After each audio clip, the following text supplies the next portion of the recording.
माय माऊली नमस्कार. विविध कथासार ग्रंथमधून महान ग्रंथ जैमिनी अश्वमेध कथासार भाग दुसरा अभिवाचन करत आहे. श्रवण केले तर प्रतिक्रियेत हरे राम हरे कृष्ण लिहा. अध्याय 3. भगवान कृष्णाचा आशीर्वाद घेऊन ऋषकीतू मेघवर्णासह भीमभद्रावतीजवळ येतो. चला श्रवण करूया.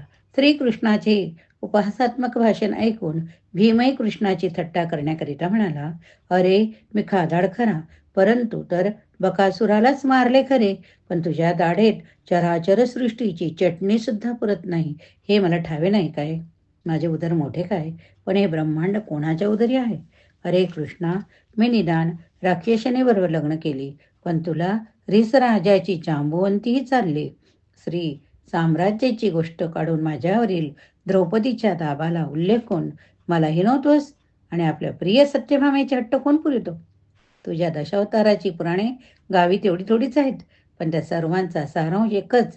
जाती कुळा वेगळे होऊन तुझे ज्याने ऐकले तो सर्वस्वाला मुकलाच म्हणून समज. भीष्माने तुझे सत्यवचन ऐकले आणि बिचारा स्त्री संतती सुखावलाच दुरावला. ध्रुवबाळाने तुझे चिंतन केले, त्याला अधांतरी कायमचा टांगून ठेवलं. नारदाने तुझी भक्ती केली तर तू त्याची नारदी करून टवाळी केलीस. अर्जुनाने तुझा उपदेश केला ऐकला, त्याला आपल्या मुखामध्ये विश्वरूप दाखवून भयभीत करून सोडलेस. आता धर्मराज अश्वमेधाच्या कामी मदत मागतो, तर त्याला तू कुशाला गांगरून टाकतोस. अरे कृष्णा, मी श्रीलपंड असलो तरी धर्म सोडित नाही. मी खालाड असलो तरी माझा बंधू अर्जुन जेथे अग्नीला संपूर्ण खांडवन खायला देतो, तो मला उपाशी ठेवील कसा? आणि शेवटी मी राक्षसांचा जावाई असलो तरी पाप्यांचा संहार करून पुण्यवंतांचा उद्धार करणारा तू कृष्ण, आम्हा पांडवांचा पाठीराखा सखा आहे ना, मग कसल्याही कठीण प्रसंगी मी काळजी काय म्हणून करावी? बरे, शेवटी आमचा हरिवर म्हणजे तुझ्यावर भरोसा आहेच की. अशी उपरोधात्मक स्तुती भगवत भक्त भीमाने केली. तरी वेळ केली ती ऐकून कृष्णाने आनंदाने उत्सव मिळून जाऊन त्यास प्रेमलिंगन दिले आणि म्हटले, भीमा, तू काळजी करू नकोस. अरे आता अश्वमेध यज्ञ करून सूर्यवंशाची सत्कीर्ती सोमवंशाने मिळवावी असेच युग आले आहे. धर्मराजाची कीर्ती राजापेक्षा, रामापेक्षा एका दृष्टीने मोठी अशीच ठरणार आहे. तू त्या भूमीचा पहिला शक्य करता सम्राट होईल. भरतखंडातील यादवी युद्धामुळे अनन्वित क्षत्र संहार झाला तरी यातील क्षात्र तेज वृद्धिगतच होत आलेले आहे. हे साऱ्या नव्या नव्या पृथ्वीखंडालाही कळू दे. धर्मा, तुला माझा पूर्ण आशीर्वाद आहे. तुझा अश्वमेध यशस्वी होईल यात शंकाच बाळगू नकोस. भीमा, श्यामकर्णाच्या प्राप्तीस्तव लवकरच निघण्याची तयारी कर. धर्मराजा, तू गोत्रच्या वधाची भीती मनी धरून या अश्वमेधाची सिद्धता चालविली आहेस, पण भारतीय युद्धाचे पाप मी अवघडच स्वतःच्या शिरावर घेतले आहे. याला साक्ष अजूनही तुझ्या मनात शंका येत असेल तर ते पाप यज्ञकाळी माझ्या पुरुषोत्तमाच्या पदरी घाल. यावर सुविचारपटू धर्म म्हणाला, समजलो कृष्णा. अश्वमेधाच्या यज्ञ यशाने मी पुढे अहंकारी होऊ नये म्हणून तू आत्ताच कर्मफळाची आशा सोडून देऊन तुझ्या चरणी सर्वस्व अर्पण करण्यास सुचवित आहेस, तर मग तुझ्या म्हणण्याप्रमाणेच होत जाऊ दे. त्यानंतर ठरलेल्या दिवशी शुभ अशा सकाळच्या वेळी भीम ऋषकेतू मेघवर्ण पहाटे लवकर उठले. त्याने सुचिरभूत होऊन कुंतीला कृष्णाला वंदन केले. कुंतीने सुद्धा मुद्दाम करून ठेवलेले सिद्धी मोदक भीमसेनाच्या हाती दिले. ते सिद्धी मोदक घेऊन अर्जुनाला धर्मपालन द्विज रक्षण करण्याला सांगून ऋषकेतू मेघवर्ण यासह भीमसेन भद्रावतीच्या दिशेने ससैन्य निघाला. पर्वता शिखरावरून भद्रावती नगरी दिसावयास लागेपर्यंत त्यांना कोठे अडथळा झाला नव्हता. ते तिघे ज्यावेळी पर्वतशिखरावर उभे राहून त्या यवना क्षणाच्या सुंदर राजधानीकडे लक्षपूर्वक पाहू लागले, त्यावेळी त्यांना असे दिसून आले की ती अतिशय सुंदर असलेली नगरी चारी बाजूने दाट अरण्याने वेढलेली आहे. आणखी जास्त बारीक नजरेने पाहताना त्यांना नगरात नाना उपवने, सरोवरे, त्यात सुंदर रक्तवर्णी कमळे दिसले. त्यावर गुणगुणणारे भ्रमर उठत असलेली त्यांनी पाहिले. मोर नाचताना त्यांना दिसले. हजारो कोकिळांचा सुस्वर आलाप त्यांच्या कानावर येऊन पोहोचला.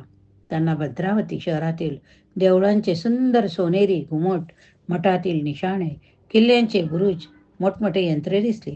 त्या तिघांचेही लक्ष विशेष करून एका ठिकाणाकडे वेधले होते.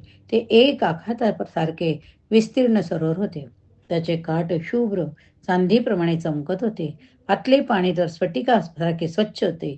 त्या सरोवराची शोभा सर्वात अधिक असल्याने तेथेच सर्वात जास्त कडक पहारा ठेवलेला दिसत असल्याने त्यात तलावावर श्यामकर्ण अश्व जलप्राशन करावयास येईल असा अंदाज भीमाने बोलून दाखवला.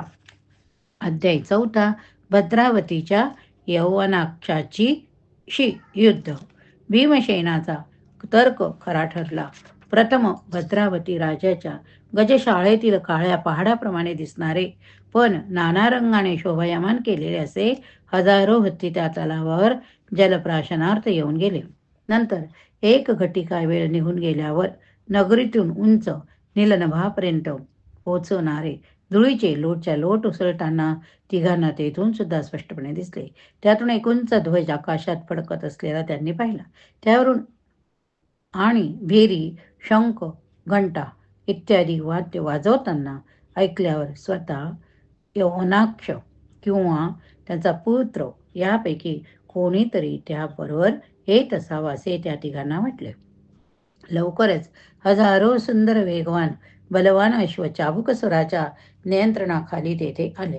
त्यांनी अश्वपरीक्षी ही क्षत्रियांची आवडती विद्या होती. त्याप्रमाणे ऋषकेतूने त्या घोड्याच्या जाती ओळखल्या. त्यांच्यामध्ये उष्टी, नकुळी, हंसी, मयुरी, निरी अशा 5 जातीचे अश्व होते. त्या अश्व पाणी प्याले तरी श्यामकर्ण तेथे येईना. त्यामुळे हे तिघे त्याला पाहायला फार उतावळे झाले. शेवटी तोही आला. तो येताच मेघवर्णाच्या अंगी स्फुरण चढले. तो आपल्या कमरेचा शेला घट्ट बांधू लागला. त्याच्या मुठी वळू लागल्या. तो मोठमोठ्याने गर्जना करू लागला. थोड्याच वेळाने त्याने एक प्रचंड उंच उड्डाण केले. त्याच्या छायेने खाली सर्वत्र अंधार पडला. विजा कडकडाट करून चमकू लागल्या. मुसळधार पाऊस पडू लागला. देवगण नेहमीप्रमाणे विमानात बसून तेथे आले होते. त्यांच्या विमानांचाही एकमेकावर आपटून चुरा होतो की काय असे त्यांना वाटू लागले. इंद्राला धाक वाटला की मेघवर्ण आपले इंद्रपद घेण्यासाठी खटपट करीत आहे. पण इंद्रपदाला आम्ही पांडव जास्त किंमत देत नाही. श्यामकर्ण वारू नेण्याकरिता आम्ही येथे आलो आहोत असे मेघवर्णाने त्याला ओरडून सांगितले. तेव्हा इंद्रलोकी अशा पिकला आणि इंद्रालाही मग या गोष्टीची मोठी गंमत वाटली. मेघवर्णाने एकदम केलेल्या स्वारीमुळे यवनाक्षाच्या सैन्यात पहिल्यांदा साहजिकपणे हाहाकार माजला. तेवढ्यात संधी साधून मेघवर्णाने श्यामकर्णाला क्षणभरात डोळ्याचे पाते लवते न लवते तोच हवेत उडून आपल्या पाठीशी बांधले. ती बातमी ऐकून यवनाक्षाला अतिशय क्रोध चढला. मात्र तेथे आलेल्या इंद्रास सर्व देवांना मोठा आनंद वाटून त्यांनी मेघवर्णावर पुष्पवृष्टी केली. रामचंद्रासारख्या प्रचंड धनुर्धारी मनुष्य प्राण्यात निघून त्याने रावणांसह वालीचा वध केला. तेव्हापासून मानव ऋषीगण यांची इंद्रादी देवांना अतिशय भीती वाटत असते व मानवातील श्रेष्ठ व्यक्तीचा ते विमानातून सत्कार करीत असत. यवनाक्षाने आपले प्रचंड सैन्य मेघवर्णावर पाठविले. पण त्याच्यावर प्रचंड आघात करून मेघवर्णाने त्याच्या प्रचंड अशा शक्तिशाली सैन्याचा पराभव केला. ते पाहून भीमाला ऋषकेतूला अतिशय आनंद वाटला. आपल्या एवढ्या प्रचंड सैन्याचा नाश झालेला आहे हे कळताच ते परचक्र असे आहे तरी कोणाचे याची माहिती यवनाक्षाने आपल्या हेरांकडून मिळविली. नंतर तो स्वतः आपले महारथी असे पुत्र पौत्र सैन्य घेऊन त्यांच्याशी युद्ध करण्यासाठी निघाला. तेव्हा आता मीच या सेनेशी लढतो असे ऋषकेतूने भीमसेनास म्हटले.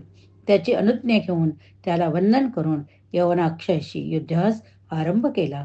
ते युद्ध इतके भयंकर घनघोर कुशलतेचे झाले की आकाशात जमा झालेल्या देवांनी त्याची वाहवा केली.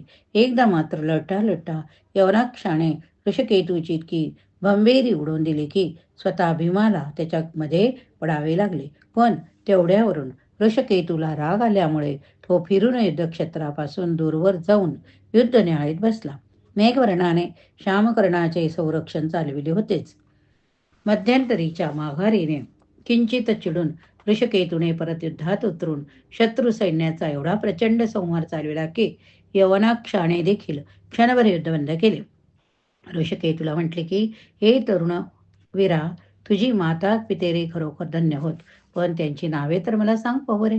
ऋषकेतूने उत्तर दिले, अरे राजा, मी पहिल्या पांडवांचा थोरला मुलगा होय. माझी आजी म्हणते कुंती व आजा पंडू होय. ब्राह्मण वेश घेऊन आलेल्या इंद्राला स्वतःची जन्मजात कवच कुंडलेही त्याच्याने दिली.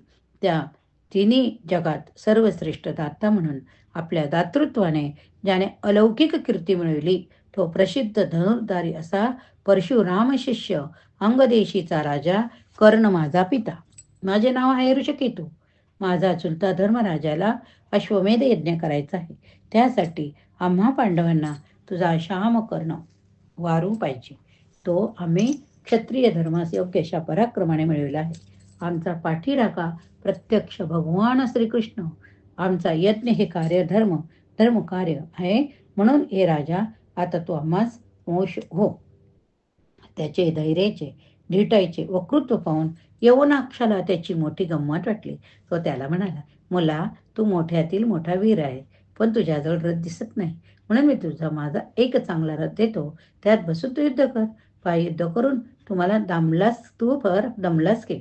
ऋषकेतूने खोच ओळखून त्याच्या बोलण्याला खासे प्रत्युत्तर केले. अरे, जो सर्वश्रेष्ठ दात्याचा क्षत्रिय सूत तो जीवदान करतो. शत्रूचा रथ घेऊन लढण्याची गोष्ट कशाला? चल आटो. आला पा माझा हा तीक्ष्ण सहायक बाण तुझा कंठच्छेद करायला. परंतु यवनाक्षाने अत्यंत तत्परतेने चपळाई करून कंठ उडविण्यासाठी आलेला ऋषकेतूचा वेगवान बाण तोडला. या ठिकाणी आपण अध्याय 3 आणि 4 अभिवाचन ऐकले. आपण भगवान कृष्णाचा आशीर्वाद घेऊन ऋषकेतू आणि मेघवर्णासह भीम भद्रावतीजवळ येतो व भद्रावतीच्या यवनाक्षाशी युद्ध, हे 3 आणि 4 अध्याय बघितले. आता 5व्या अध्यायातलं श्रवण पुढच्या भागात करूया. श्रवण केले तर प्रतिक्रियेत हरे राम हरे कृष्ण लिहा.